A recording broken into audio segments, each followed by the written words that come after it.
Welcome to Neon Cobra. Let's kick into it. Excellent. So this week we're going to be talking about Azure Backups. This is always a very interesting one because a lot of MSPs will be leveraging, third-party line of business applications or third-party backup solutions because they have that turnkey approach. You get your presented management panel, your single pane of glass, you roll everybody into it, and it's great.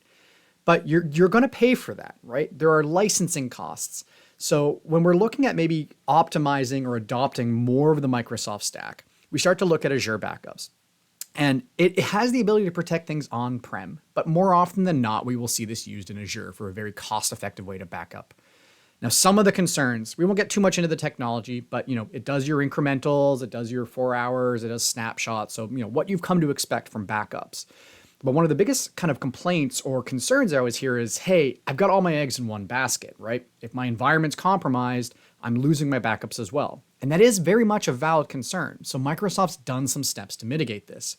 You have the ability to set vault immutability on your recovery services vault.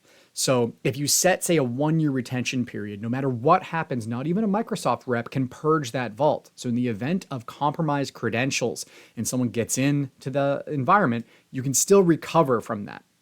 Now, risks obviously with immutability is no one can get rid of it. So if the environment is being spun down, you're still on the hook for the entire term of that vault immutability. You can extend it, but you can't shrink the terms. So if you're at a 1 year and you bump to 2, you're now on the hook for 2. So some planning needs to go into that.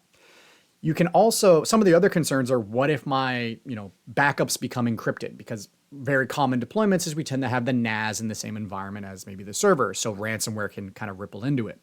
The way the technology works is it's not actually living on your network. It is a platform service outside of your VNet. So even if the entire infrastructure is ransomware, the recovery services vault is independent of that.